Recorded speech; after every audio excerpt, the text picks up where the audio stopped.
Aleluia! Aleluia! Aleluia! Ah, meu Deus. A paz do Senhor Jesus. Amém. Tem alguém nessa noite que nos visita pela primeira vez? Levanta tuas mãos para a gente. Glória a Deus. Muitas pessoas. Acende a luz aí de trás para conseguir identificar melhor. Fica de mão levantada, por favor. Você que está nos visitando pela primeira vez. Tem um aqui na frente, ó. Vai nos perdoando aí, tá? Quer dizer, perdoa não. A casa é dele, a casa é do seu pai, e ele faz como ele quer. Nós temos liberdade na casa do Senhor. Nós queremos identificar você nessa noite,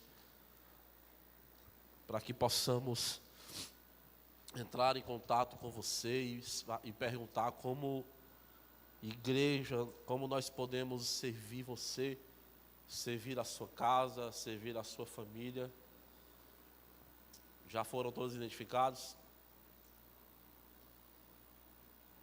Identificou todo mundo já? Pode apagar as luzes. Não. Ah, perdão. Gente, com muito tremor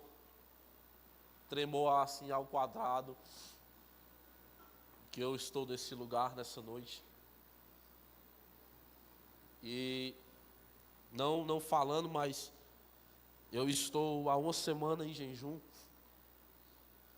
E a causa do jejum, como o pastor falou, não é para convencer Deus, não é para que Deus faça o que eu quero, mas é só para não atrapalhar o que Ele quer fazer, o que Ele precisa ajustar, o que Ele precisa alinhar. E foi muito interessante na reunião de servos, quando o apóstolo falou, e o Senhor me lembrou que quando eu fui me mudar de casa, eu olhava, foi assim uma semana, quase 15 dias na realidade, de muita loucura dentro de casa, porque ninguém acha nada, porque estava uma bagunça, tudo dentro de caixa, e aí você não consegue achar a roupa que você quer, você não consegue calçar o sapato que você quer, porque você nem acha, você não tem a liberdade de escolher a roupa que você quer vestir, porque você nem sabe onde está, às vezes até come, se alimenta em prato de plástico, porque está tudo encaixotado. Mas o que o Senhor falou para mim foi que justamente quando Ele quer transicionar a sua igreja, quando Ele quer levar a sua casa a um novo nível, e eu entendo pelo Espírito que o Senhor está nos habilitando como igreja e nos transicionando para um nível de mais autoridade apostólica e profética. E para que isso aconteça, o Senhor teve que balançar algumas figueiras, o Senhor teve que desarrumar algumas cadeiras, para que fosse feito um ajuste. E dentro disso eu queria pedir ao Senhor um tema para essa noite. E Ele me disse: meu filho, lembre a essa casa que essa é uma casa de profetas. E quando eu falo casa de profetas, eu não estou dizendo que agora todo mundo vai ser ativado no ministério profético. Não é isso. Mas é uma casa que funciona profeticamente. É uma casa que desde o seu início, desde os primeiros dias que eu entrei nessa família, sempre houve muita movimentação profética nesse lugar. E o Senhor sempre me disse: essa é uma casa, uma família profética, de muitos profetas.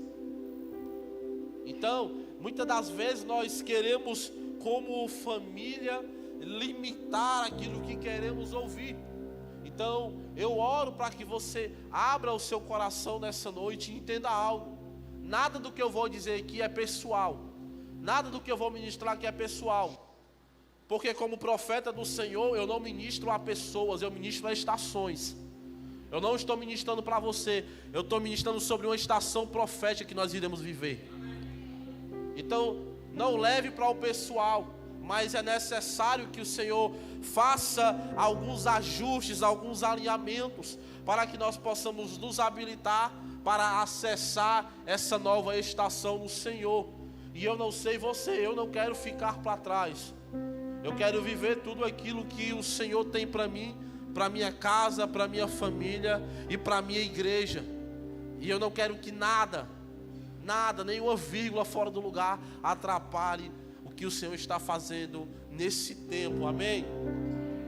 Você pode glorificar o Senhor nessa noite? Projeta para mim, livro de 1 Reis, capítulo 17, versículo 1. Diz assim: ora, aí está na NVI. Coloca na King James, por favor.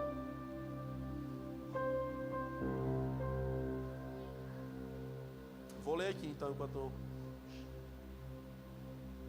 Ora não. Ora é aqui. Elias o tesbita, que habitava em Gileade, declarou a Acabe: tão certo como vive o Senhor Yahvé, ou em umas traduções Yahweh, o Senhor Deus de Israel, a quem sirvo, juro em nome do Eterno que não cairá orvalho nem chuva nos anos que se seguirão, exceto mediante a minha palavra. Somente até aqui, para a gente contextualizar, para que você entenda melhor. O livro de 1 e 2 Reis, ele vai falar a história dos primeiros reis de Israel. E após Davi, Salomão assume o trono. Depois de Salomão, seu filho assume o trono. E então há um racha. Israel se divide. Tribo do sul, tribo do norte. 10 tribos vão para um lado, 2 tribos vão para o outro. E aí eles começam a levantar reis.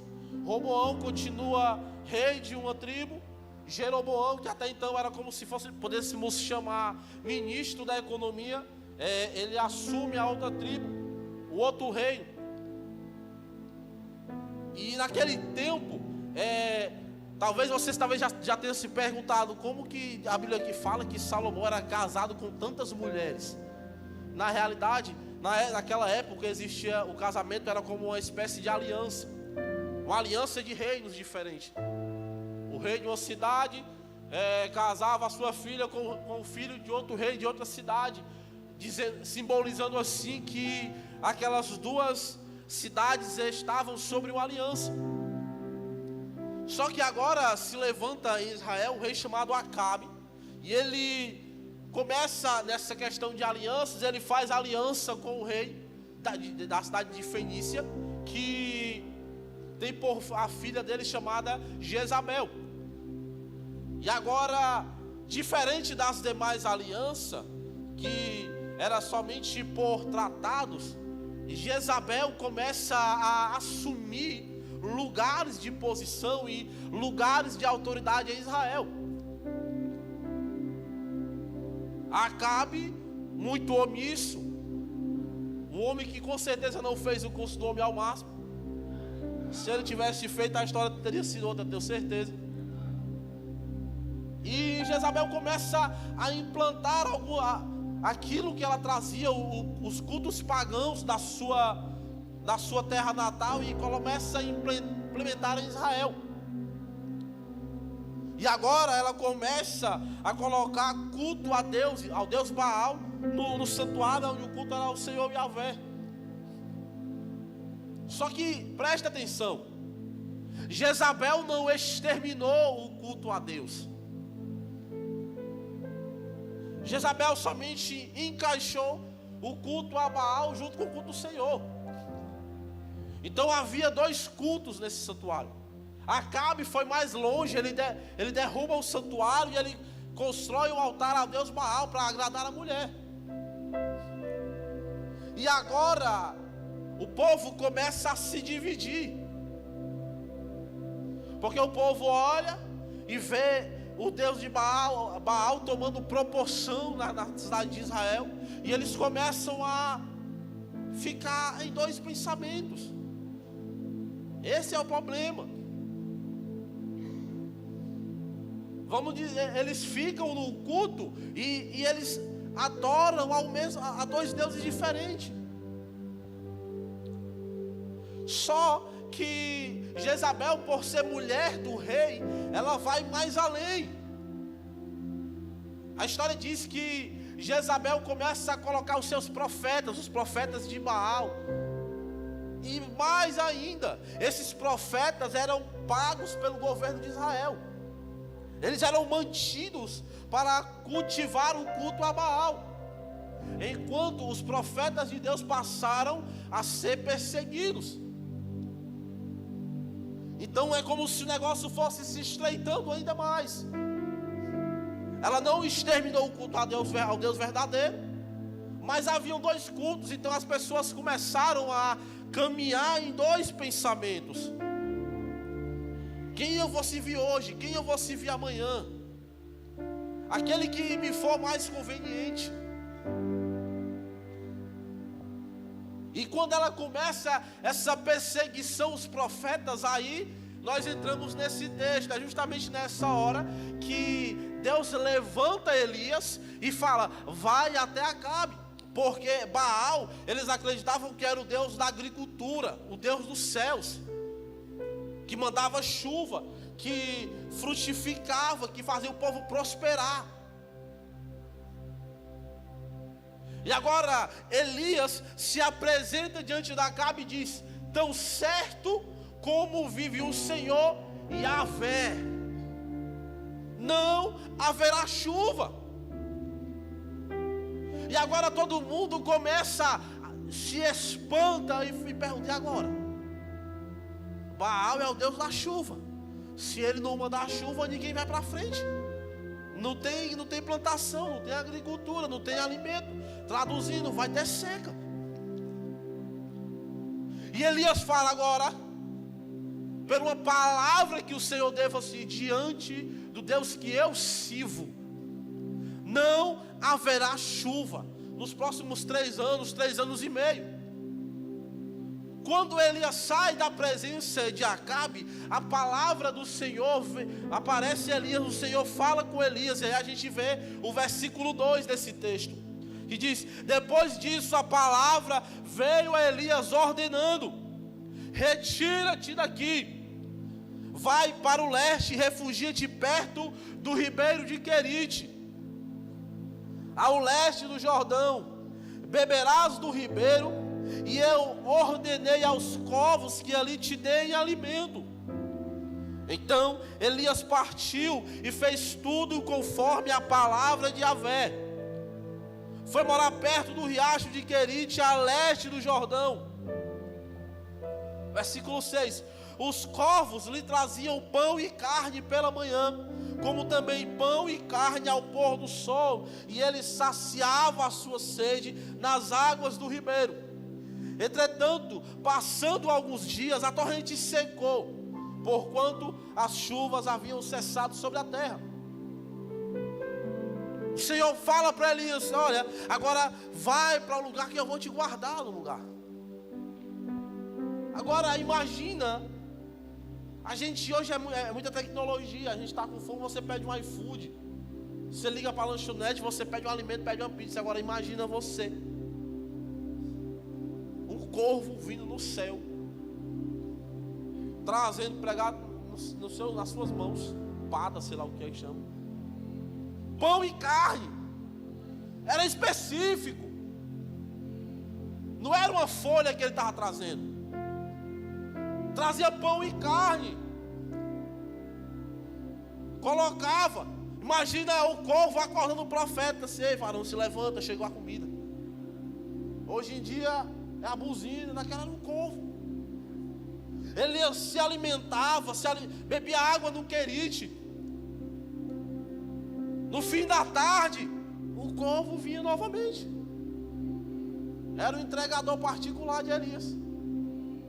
Elias já tinha até o número salvo, melhores amigos, era o corvo. Provisão de Deus. Só que nós precisamos entender algo. Provisão não é algo que vai perdurar toda a sua vida. Provisão é para momentos específicos. Abre aspas aqui. Tem gente com medo de viver o novo, porque tem medo de perder a provisão. E provisão não é algo durante toda a sua vida, é por momentos específicos que Deus vai prover na sua vida. Mas quando Deus fechar a provisão, Ele não está te desabilitando, pelo contrário, Ele está te chamando para viver algo extraordinário. Você entendeu isso? Porque do outro lado, a fonte seca, e agora Deus chega para Elias e diz: te levanta, vai para Sarepta.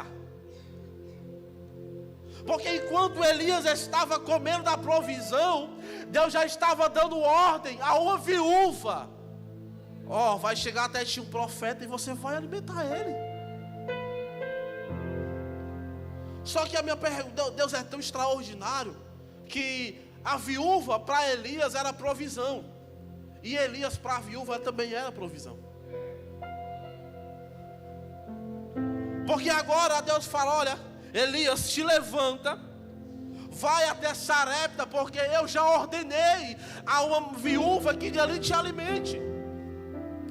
Agora imagina Elias, rapaz, se nesse tempo está vindo o corvo, imagine como vai ser com a viúva. Elias talvez imaginasse: a viúva deve ser uma mulher de um grande homem lá rico, que o cara morreu, ela foi viúva, tem muitas posses, e vai me manter lá até o tempo da seca. Só que quando Elias entra na porta da cidade, a viúva está catando gravetos.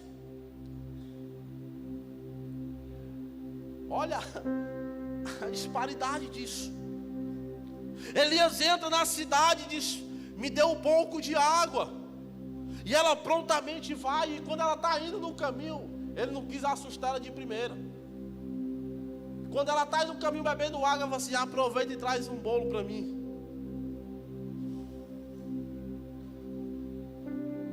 E aí ela: espera aí, se tão certo como vive o teu Deus, eu não tenho nada. Sobrou um pouquinho de farinha, um pouquinho de azeite ali. Estou pegando os gravetos, eu vou acender o fogo, vou preparar a última refeição para mim e meu filho comer, e vamos morrer. Só que Elias, como profeta do Senhor, gente, é por isso que muitas vezes nós perdemos chaves que o Senhor nos dá, porque ainda existem profetas de Deus nessa terra. E talvez tudo que você precisa é de uma palavra liberada através da vida de um homem de Deus, de um profeta do Senhor, e você está. Mas entenda isso. O que é que a mulher tinha para comer? Ela já estava conformada: eu vou fazer a última refeição, vou morrer, acabou. Só que o profeta disse: não, Deus me falou que eu viria para cá e Ele iria me prover nesse lugar. Então, se a medida que você tem hoje, você acha que é a última, se você entender isso e você fizer primeiro para mim, não vai faltar sobre a sua casa o azeite na botija e a farinha na panela. Você dá glória a Deus porque não é com você. Quem hoje em sua situação vai tirar da boca do seu filho para alimentar o homem de Deus? Mas aquela mulher desafiada, ela entendeu: não, com certeza esse é o homem de Deus. Primeiro, ela tinha tudo para nem conversar com aquele homem. Sabe por quê? Porque ele era o causador da seca. E deixa eu falar algo para você. Acabe fica furioso e ele começa uma perseguição a Elias. E sabe o que é que Deus faz? Acabe, eu vou esconder Elias aonde você menos espera procurar. Porque Sarepta era domínio de Jezabel. Era terra natal da Fenícia. Agora Deus pega o profeta, esconde ele, e ainda levanta uma viúva daquela terra e fala assim: você vai alimentá-lo.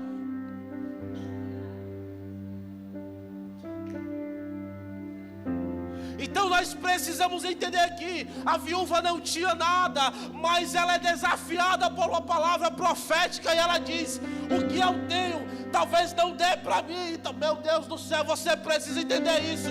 Se o Senhor te confiou algo grande e o que você não tem não é suficiente, deixa eu falar para você: o que você tem é semente para plantar naquilo que o Senhor vai.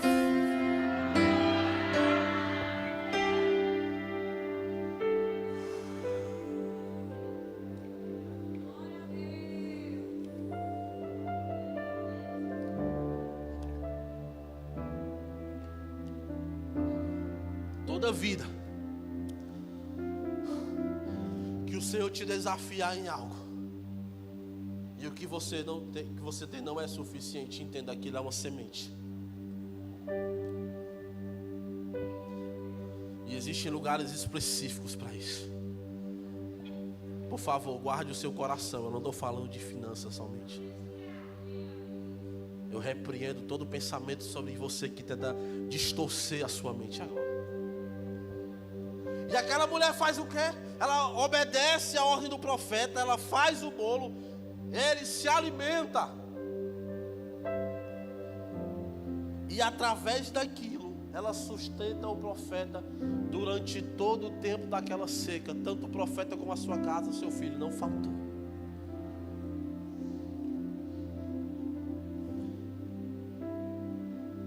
E aí nós precisamos entender algo.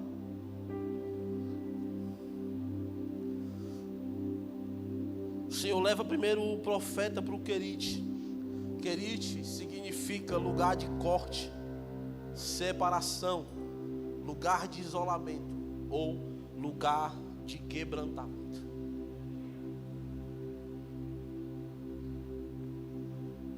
Nesse lugar, Elias começou um processo de treinamento com o Senhor. Ali a só, separado de tudo, vivendo dependência e provisão diária, sendo alimentado por corvos. O ribeiro seca. Deus agora envia o profeta a Sarepta.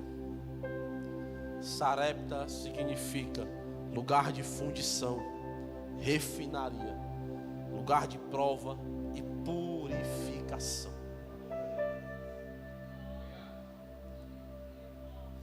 Só então o calor hoje,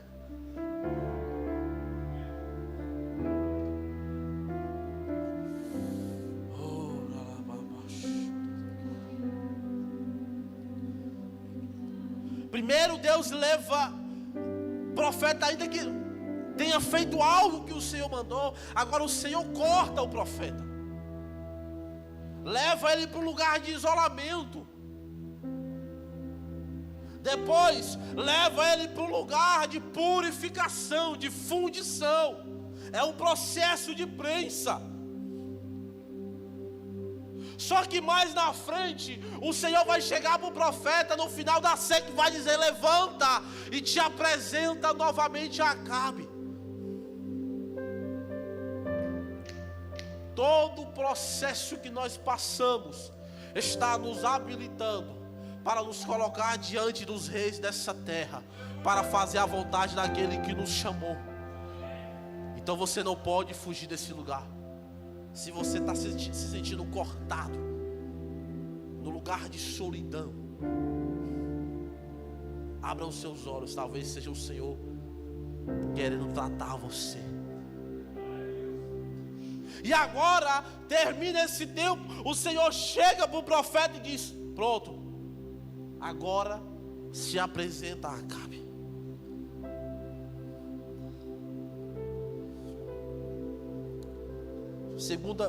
Primeiras Reis, capítulo 18, versículo 17. Muito obrigado.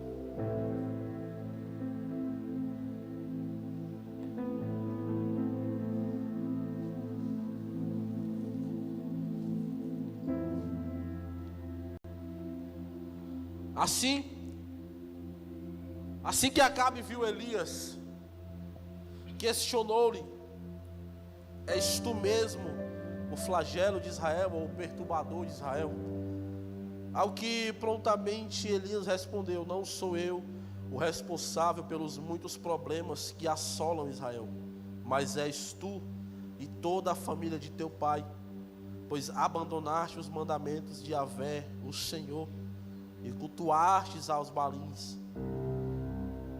Agora, pois, dá ordem para que se reúna a mim todo o povo de Israel no alto monte Carmelo, como também os 450 profetas de Baal e os mais 400 profetas de Ázera, que se fartam à mesa de Jezabel. Cheguei aonde eu queria.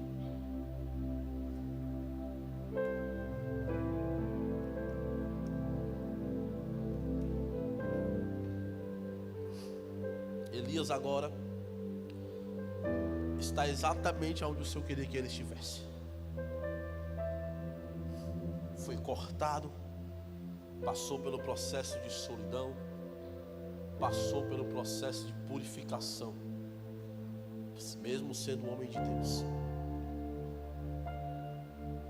Homem de Deus é que passa mesmo. Porque há aí fora uma teologia da prosperidade que você não pode nem sentir uma dor na unha.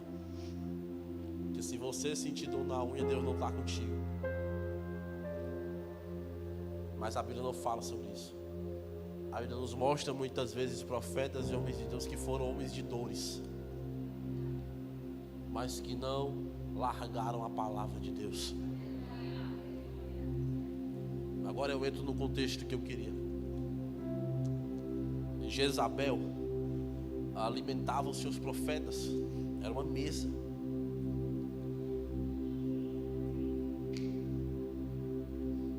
E eu preciso falar isso.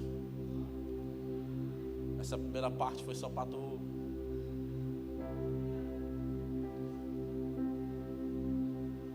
Se eu ter comunicado algumas coisas, eu preciso falar.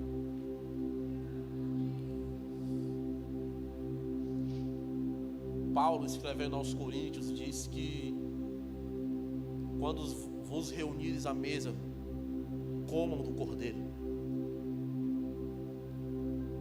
alimentem-se do cordeiro.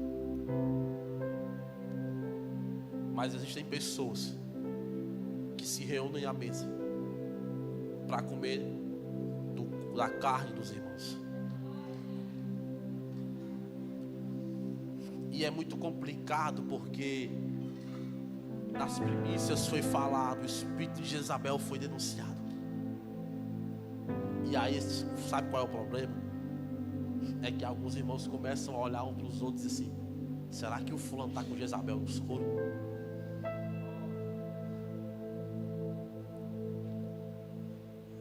Rapaz, a movimentação daquele irmão ali é Jezabel puro.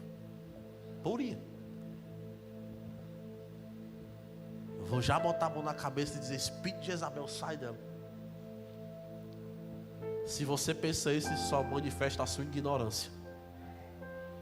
Que Jezabel não é um espírito.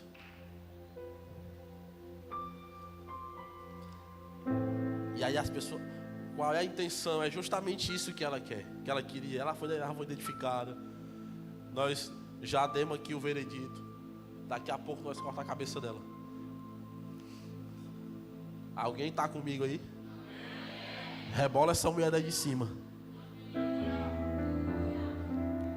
Qual é o falso entendimento? As pessoas acham que o espírito de Jezabel é um espírito que se apodera de uma pessoa, depois de outra, e começa. Não tem nada a ver com isso.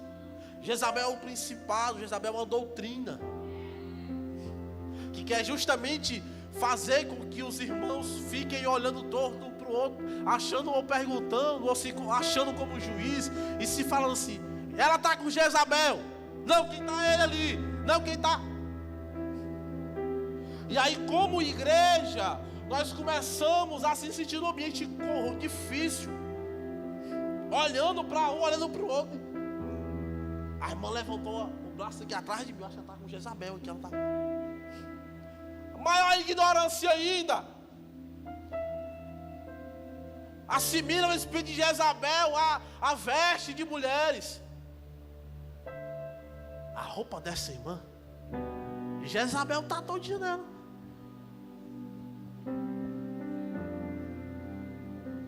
E é isso que o espírito de Jezabel provoca: dissensão, divisão. Há uns dias atrás eu vi um post, quando eu tinha Instagram, desde onde que eu não tenho mais. Vou passar o ano que eu estava vendo tanta coisa, estava ficando triste. Eu vou passar o ano hoje esse negócio. Não é doutrina, tá?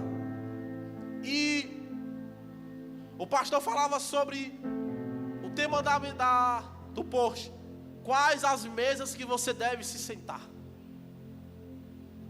E eu só peguei a primeira parte, o resto eu nem li. A primeira parte dizia assim: só sente em mesas aonde o assunto da conversa é quem está sobre a mesa.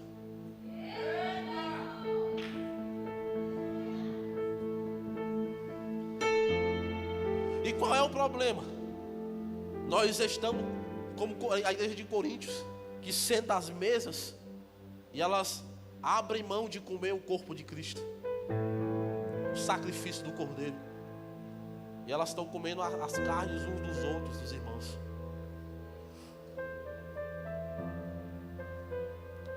Acabou, né? Sabe? Olha, tá ele aí, ó.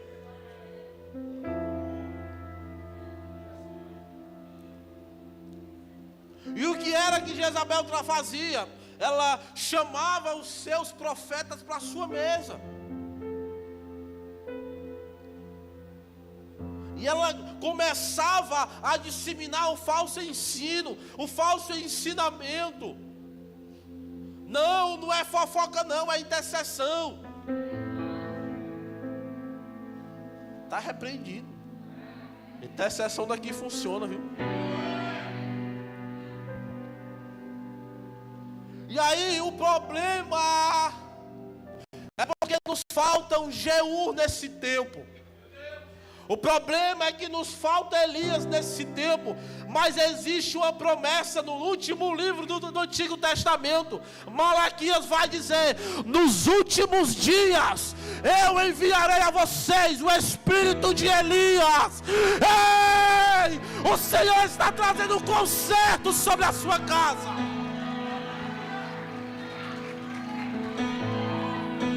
O Senhor está trazendo conserto, alinhamento. O profeta chegou para mim e disse assim: o Senhor falou que está trazendo alinhamento para esse tempo. Eu falei assim: é isso mesmo. Sabe o que é que o espírito de Jezabel faz? Desanima os profetas. Porque profeta é muito aquilo do que vê. E aí, pastor, o que é que vai acontecer agora? Pastor, e agora? Ele falou assim: nós estamos no melhor lugar que poderíamos estar. Porque se está balançando, é porque nós estamos enfrentando o processo. Eu não sei, talvez alguém já esqueceu, mas eu não esqueci. Esse ano é o ano de cumprimento de promessa. Não! Jezabel quer que você esqueça disso. Quer que você pense: está tudo acabado, a igreja não vai mais avançar, não vai mais para frente, vai fechar a porta. Não! Perdeu, Jezabel! Nós vamos avançar!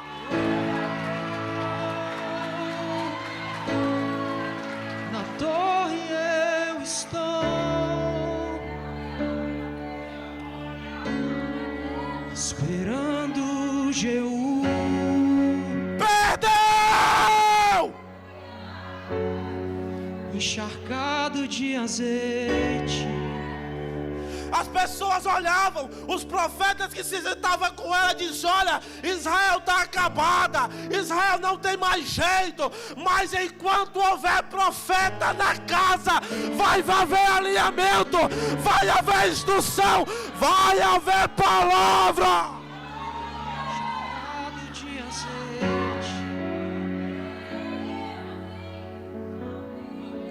o Senhor, nessa noite,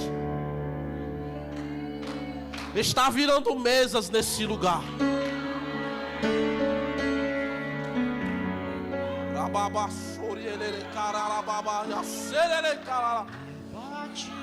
Ei, essa palavra não é pessoal, essa palavra não é para mim, não, se você quiser, amém. Mas essa palavra é contra o falso entendimento, ensinamento de que você pode sentar na sua mesa e estar criticando e estar falando. Não, a sua mesa precisa gerar cura, a sua mesa precisa gerar restauração.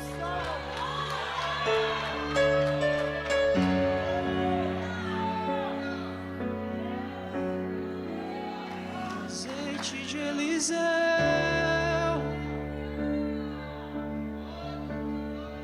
Ei, Elias, sai dessa mesa, Elias.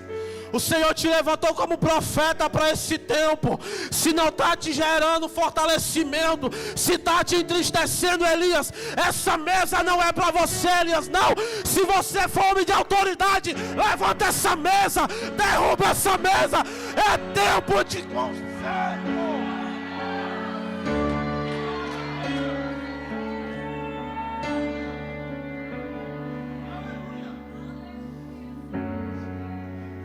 Eu ontem saí da casa do Diego e da Júlia, quase 3 horas da manhã.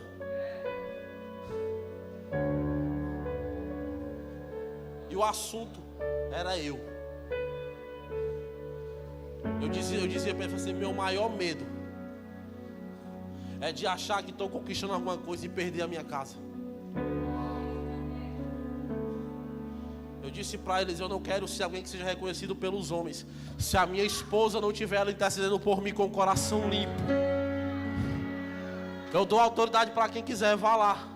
Se eu não for um marido fiel a você, minha esposa, se eu não lhe amar, se eu for um cachorro, um cafajeste, pode subir aqui nesse altar e me envergonhar, porque eu não quero. Eu sei que eu sou falho, eu sou cheio de defeitos, gente. E quando a gente senta na mesa, o assunto é eu mesmo, porque tem muita coisa para falar de mim.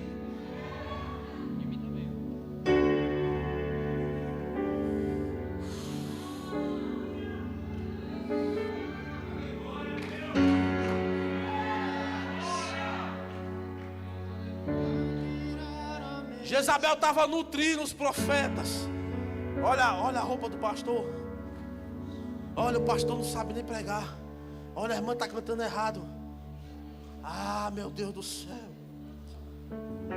E aí tem gente, deixa eu falar para vocês. Jezabel só vai atacar uma casa que é profética. Nem toda igreja passa por isso. Pode ter certeza. Se você está procurando um negócio mais leve, mais light, ele me deu autoridade aqui. Termina o culto, pede a bênção e vai embora. Ah, não é isso que eu queria. O que eu quero é uma igreja de domingo que eu vá. Nada contra. O Senhor chamou alguns para cada coisa. Mas o Senhor levantou essa casa como uma casa profética, uma casa de profetas. E claro que Jezabel vai lutar contra. E claro que Jezabel vai se levantar. Sabe por quê? Porque se não é profeta, Jezabel não está nem aí. Se a casa não é profética, Jezabel não se levanta. Jezabel não está nem preocupada. Mas se é de profeta, ela vai se levantar. Mas glória a Deus que tem profeta na casa. E eu não estou falando de mim não. Eu estou falando de uma movimentação profética. Existe uma comunidade profética nessa casa. E identificou a ação dela. Você foi identificada.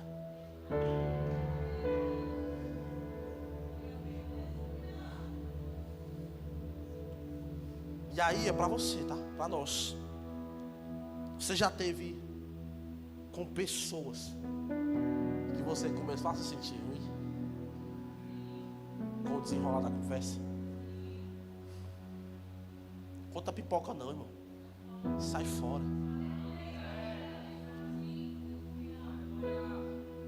Ah, mas vou dizer que eu quero ser mais santo. É isso mesmo.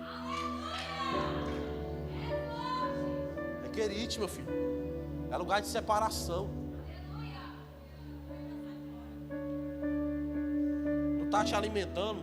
não está te nutrindo, não está nutrindo tua casa, vaza, sai fora. O Senhor tem algo mais melhor para você. E agora, gente, ora aí, pelo amor de Deus. Agora Elias está no terceiro lugar. Monte Carmelo significa jardim fértil, pomar, campo produtivo, lugar de abundância.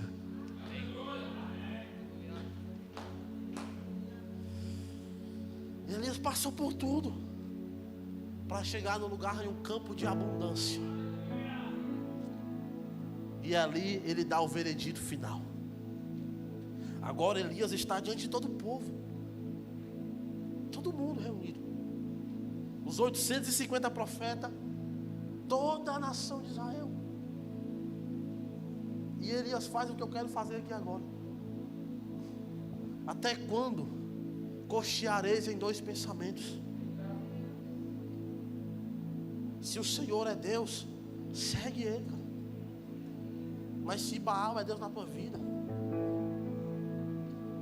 eu acredito que não seja.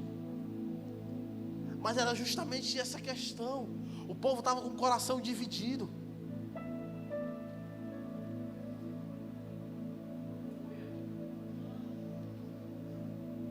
O povo recebia do maná do banquete. O povo recebe do maná do banquete. Passaram 7 dias, meu Deus. Mas perderam tudo na primeira mesa que sentaram.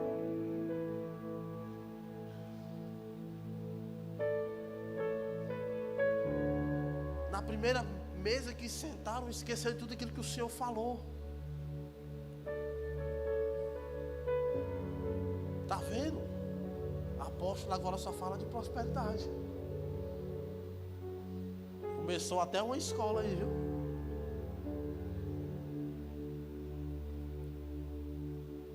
Não é, rapaz.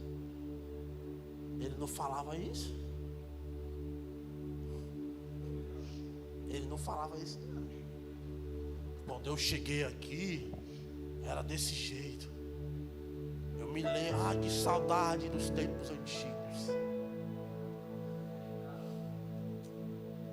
Não vês tu? Eis que abro um caminho no ermo, porque eu sou Deus de coisas novas. E agora Jezabel está repreendido. Elias se apresenta para Acabe novamente. Disse: está aqui, voltei. 3 anos e meio de chuva. Cadê a chuva? Cadê teus profetas? Bora pro desafio? Vamos subir para o monte.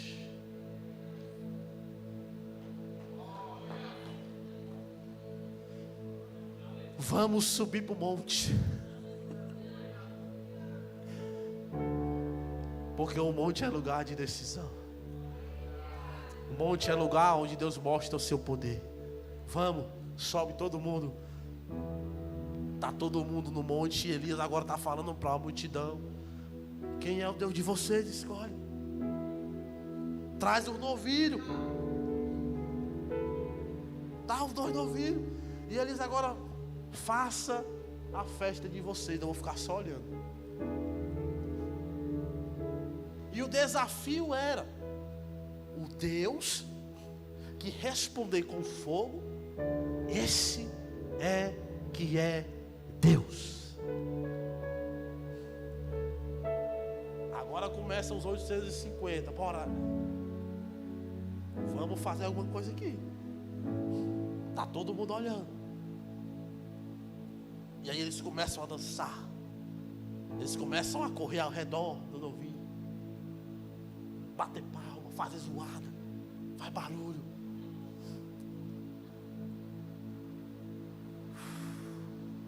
Preste atenção nisso.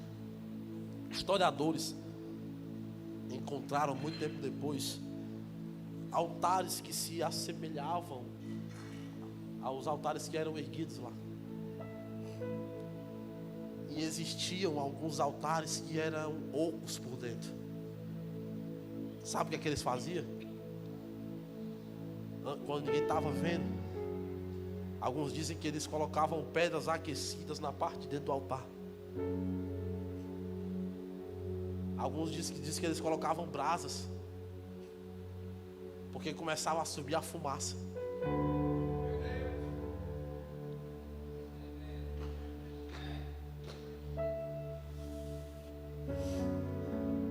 Tem muita gente produzindo fumaça, mas a glória já se foi.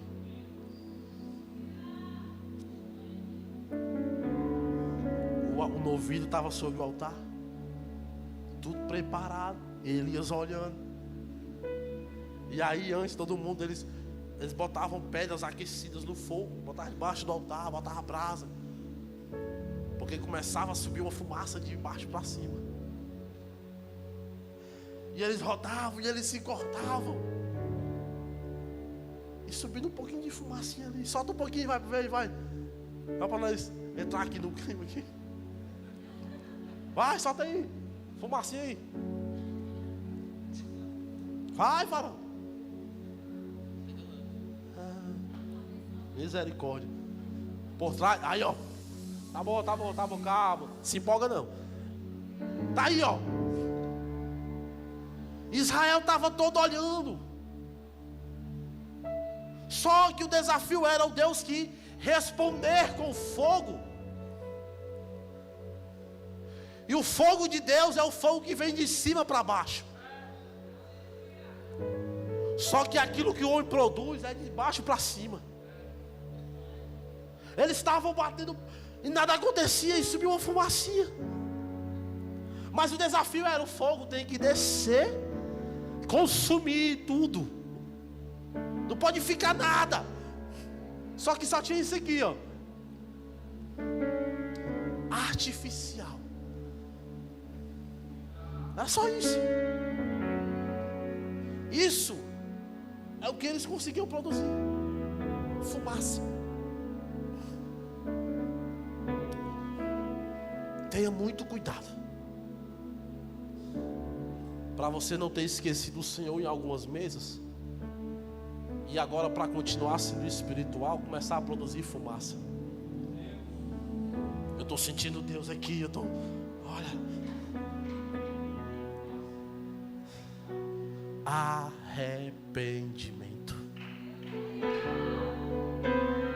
Porque só há um Deus que responde com fogo. E ontem no meu quarto, eu com o Senhor, eu fiz uma oração tola. Eu disse: Senhor, me dá um sinal. Cara, na hora eu senti, eu falei assim: tu quer o quê? Sinal? E aí eu lembrei, quando os fariseus chegam: nos dá o sinal que tu és. Ele falou assim: eu não vou dar sinal nenhum para vocês. O que vocês precisam não é de um sinal, é de tomar uma decisão.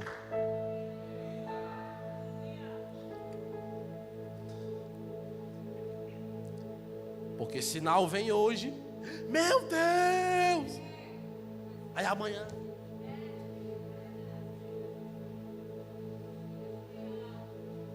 Essa geração incrédula pede um sinal, mas eu não vou dar sinal para vocês.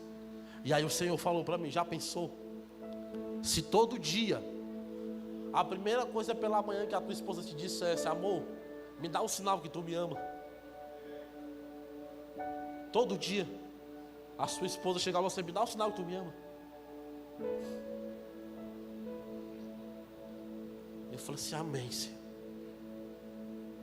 E eu disse para o Senhor: eu estou contigo e não abro. Eu não quero mais sinal nenhum não. Mas ele faz, né? Mas eu não peço. Mas até quando nós vamos pedir sinal e não vamos tomar uma decisão de verdade? Porque eu disse para ele hoje: você não precisa fazer nada. Eu só preciso continuar tendo a certeza do que você tem para a minha vida. Porque se a gente se atém somente aos sinais que Deus faz, quando estivermos na prova que Ele silenciar, nós vamos esquecer de Deus. Então, para nós, o maior sinal já foi feito, porque Ele foi moído numa cruz. Isso é suficiente. Amém? Agora os profetas estão lá, batendo o tambor, aí eles começam a se cortar, porque eles acreditavam que se cortando, eles entravam em transe. E aí continuavam simulando. Eu estou sentindo Deus aqui. Não, é conversa, é só fumaça. Sabe qual é o problema? Que não se assemelha em nada fumaça com fogo. Nada. E eles começavam a se cortar. E Elias, começa, vai. Ele é um Deus, tem muitos afazeres. O texto original vai dizer que talvez ele esteja agora fazendo as suas necessidades. Grita mais alto, chama ele. E há só um pouquinho de fumaça subindo. A Bíblia fala que perto do meio-dia, Elias, agora pronto, pararam, não conseguiram produzir nada, agora vamos. E agora eu entro na mensagem. Glória a Deus. Até beber água agora.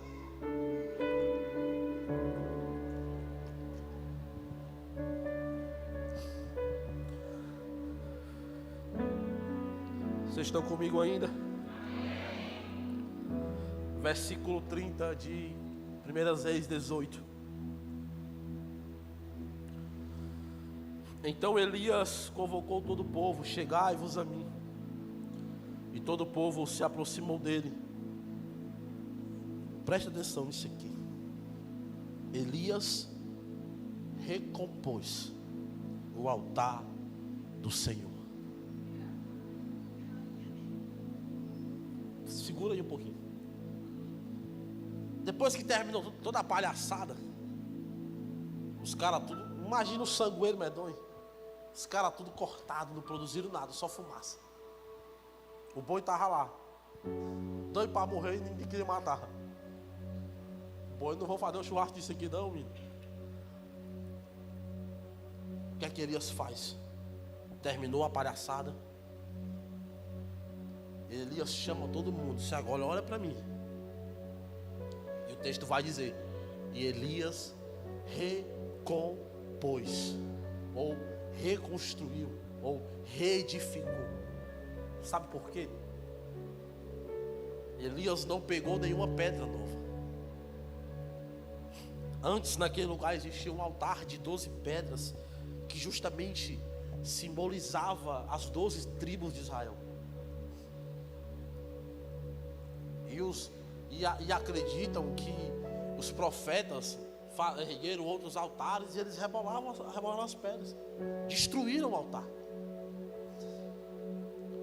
Só que agora Elias chama a atenção de todo mundo e ele diz: vocês estão vendo isso aqui?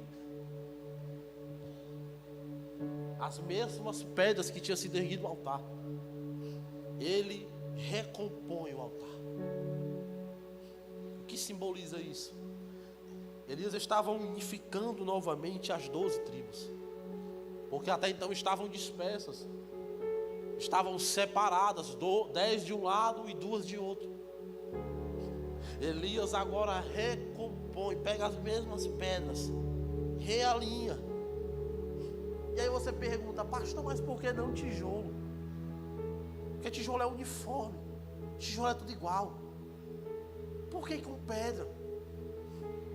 Dificilmente uma pedra sai igual a outra.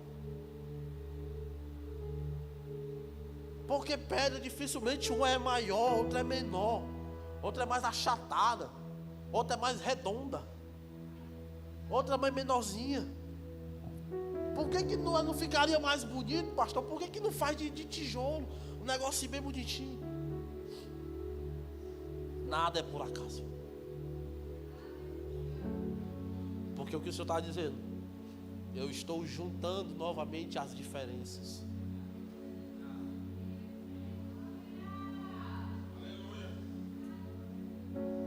Porque ele estava dizendo, para acontecer o que vai acontecer daqui a alguns instantes, somente se juntar aos 12 novamente. Não há fogo sem unidade.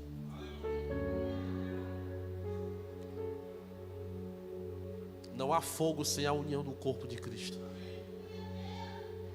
Elias traz para perto novamente. Junta as pedras diferentes. Ele junta o Kilvio com o Everton, com o Renato, com o Rogério. Tudo diferente. Com o Irã.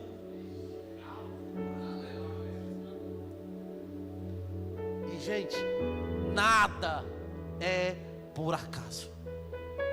Quantas pedras eram? Quantos anos nós estamos? Esse é o ponto específico. Esse é o ponto específico que nós precisaríamos estar hoje. 12. Deus vai juntar as diferenças. Pastor, mas eu não quero. Infelizmente você não vai participar do que Deus está fazendo. Deus estava dizendo assim: eu só vou derramar fogo sobre o altar se estiver unido. Ainda que fisicamente estivesse todo mundo separado, Elias estava dizendo: olha, o fogo só vai cair daqui a pouco porque eu estou unificando. Elias prepara tudo, prepara o altar, prepara o sacrifício, faz tudo. E o que é que ele pede agora? Tragam água. Porque Elias não queria nenhuma simulação de fumaça.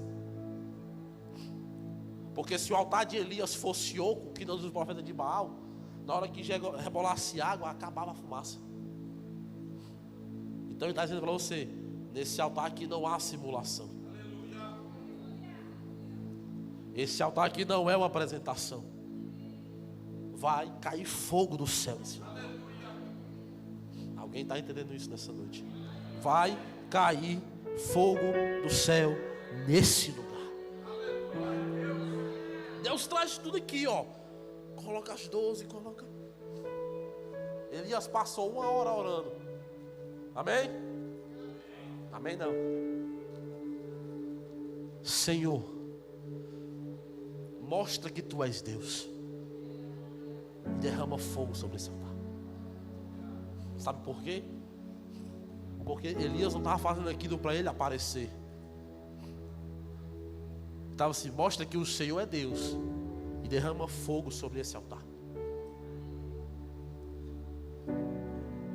Tinha mais coisa para falar, mas eu não vou. Eu preciso fazer o que o Senhor me pediu nessa noite. Nós vamos juntar aqui 12 pedras. Pedra fala de testemunho. E eu queria chamar aqui na frente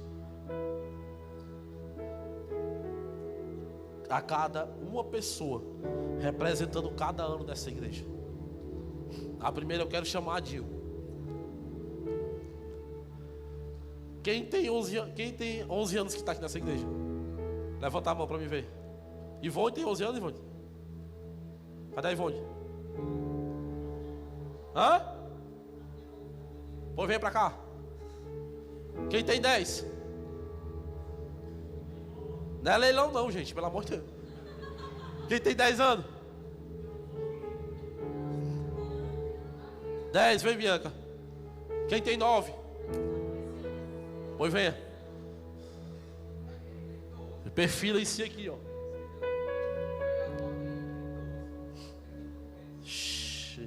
Forte, viu? O Mira, tu é ainda antes que era, tu já era, mano. Tá onde? 9. Quem tem 8? 8 anos. Vem pra cá. Em nome de Jesus. Ninguém tem 8 anos aqui nessa igreja, gente. Pô, vem pra cá, mulher. É forte, viu? O negócio vai pegar hoje. Da igreja. Quem tem 7? 7 anos. Tu, negão? Vem pra cá. Quem tem 6?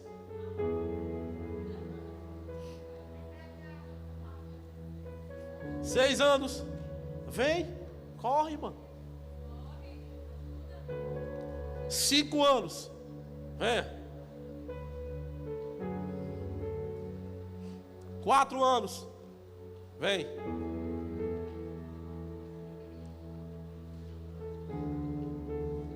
Vai um pouquinho pra lá, vem pra cá. Oi do Júlio. Porque vai cair fogo, mas é fogo organizado. 3. Vem. 2. 1 ano. Vem. Aqui.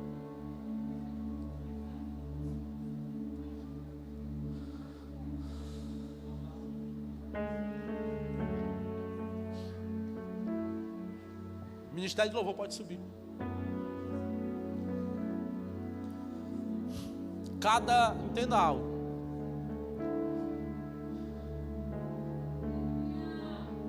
Elias entendeu a mensagem do Senhor. E a chamada de Elias era assim: Elias, você vem para restaurar esse tempo. Então, não há restauração sem unidade. Não tem como, não tem como. Pode haver uma simulação de restauração, mas logo, logo demonstra as rachaduras. E nós vamos bagunçar as cadeiras de novo. Entenda isso. Nós estamos aqui juntando as 12 pedras. Cada pessoa dessa é um testemunho sobre o ano. Alguns testemunham dos 12 anos, né? Que é o que tem mais tempo, o que vai valer. Mas tem uma que testemunha 1 ano só. E ela não é menor. Você entende isso? Então o que é que eu quero fazer nessa noite? Eu queria, por favor, que você guardasse o seu coração. Mas eu não queria que ninguém ficasse sentado. Eu queria que todo mundo participasse desse ato.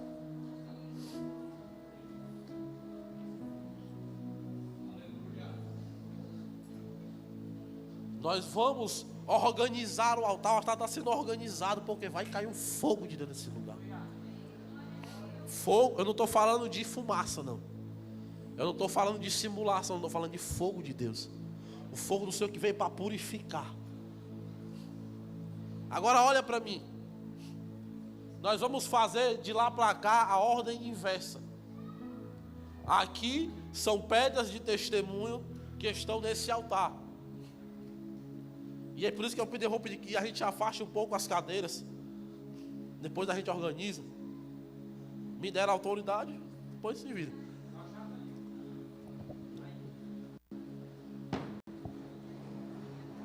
Calma, agora não, deixa eu falar. Pra gente fazer organizado. Agora o bicho não quer ficar. Então nós vamos fazer na ordem inversa. Todo mundo que está aqui, que tem 12 anos de ministério, vem para essa fila. Quem tem 11, vem para essa. Não, eu sei, é inverso. Quem tem 12 está lá, né? Você que tem 12 anos, que viu o Vadenha, vamos fazer uma fila aqui. E nós vamos... Quem tem 12 anos vai ministrar com quem tem 1 ano. Quem tem 11 anos vai ministrar com quem tem 2. Você está entendendo até aqui? 12, 11, 10, 9, 8, 7, 6, 5, 4, 3, 2, 1 até terminar na DIL. O que você vai fazer? Qual oração você vai fazer? Senhor, nós estamos aqui. Nós estamos derrubando as mesas nesse lugar. Nós estamos organizando o altar. Vem com teu fogo sobre essa casa. Simples. Simples. Sem fumaça, sem simulação. Apenas fogo de Deus. Pastor, mas eu estou aqui e eu preciso me reconciliar com uma pessoa. Essa é a noite. Já vai, já pede perdão. Ah, se quiser pegar a bacia, vai lavar o pé dela. Gente, deixa eu falar para vocês. Não pode passar dessa noite. Tem que ser hoje. Todo mundo que está aqui. E eu queria, como eu estou com autoridade hoje, eu queria que descesse todo mundo da mídia. Ninguém vai ficar de fora disso. Deixa aí, se quiser cortar live. Eu quero que todo mundo participe disso. Me deram autoridade porque quiseram. Deus mandou, amém. Então, nós vamos juntar as pedras. Ah, mas eu tenho diferença com fulano. É por isso mesmo. Sela isso hoje. Amém? Agora com calma, afasta as cadeiras e já vem se posicionando. Lembrando, quem tem 12 começa de lá, ó. 12, 11, 10, 9...